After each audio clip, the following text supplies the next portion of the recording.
feeling a little blue myself. You know, a little anxious for no particular reason. A little sad that I should feel anxious at this age. A little, self-conscious anxiety resulting in non-specific sadness. A state that I call blue. Anyway, whenever I'm feeling this way, blue, I like to listen to my music.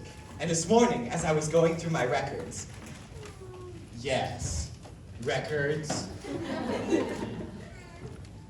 what did I find but one of my favorite shows, The Drowsy Chaperone. Now, I know I don't have time to share with you the whole show, but would you let me show you some of my favorite parts? Would you indulge me? Yes. Oh, I was hoping you would say yes. Oh, wait, I did.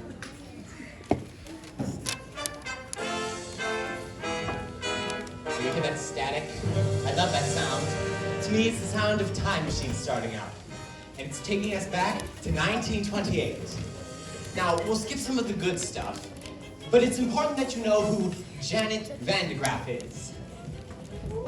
Janet is a huge Hollywood star, but she's ready to give up her life on the stage for love. Or is she? Let's hear one of my favorite songs from her.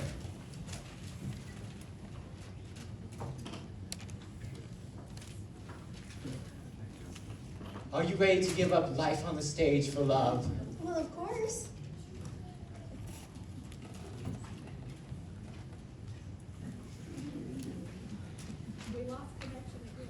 Sometimes the records don't work as well when you've used them over 100 times.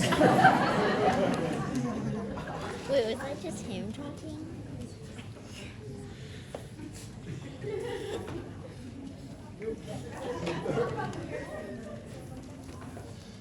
Unfortunately for everyone here, I don't have time to show you my favorite character, who's her chaperone.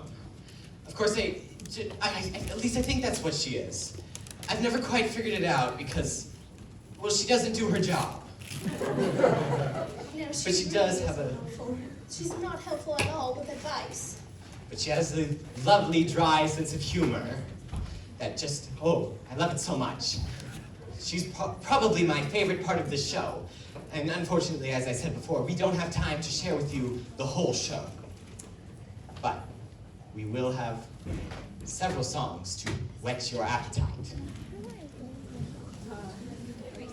Of course.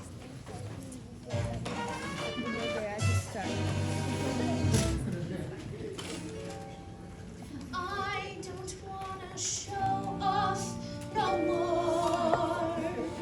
I don't want to sing tunes no more. I don't want to ride moons no more. I don't want to show off. I don't want to wear this no more. Play the saucy Swiss Miss no more. Blow my signature no more. I don't want to show off. Don't try to control me. I've made up my mind, and that's it.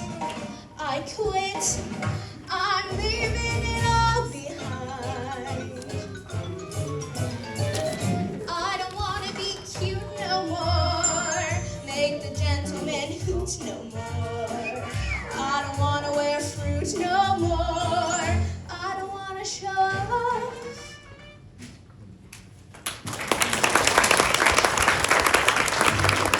Wasn't that wonderful?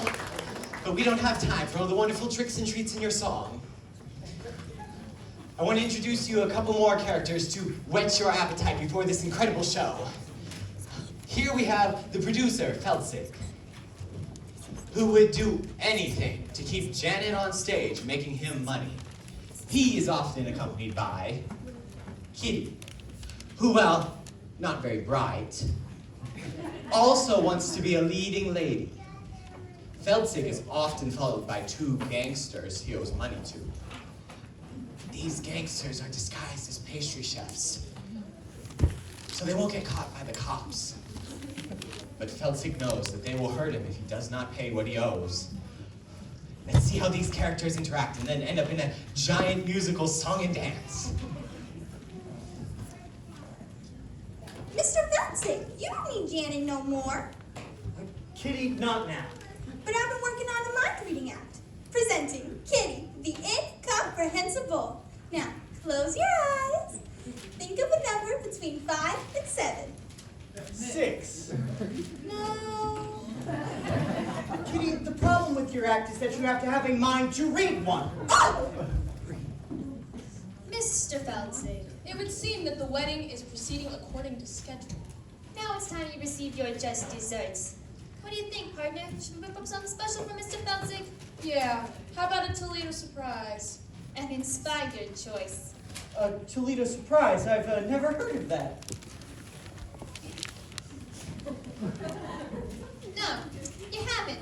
Those who have heard of it are generally Never heard from again! We'll share the recipe with you, Mr. Felton. First, you chop the nuts. Then you pound the dough. Then you bake it up, nice and slow. Then you've got a Toledo surprise! Could you run that by me one more time?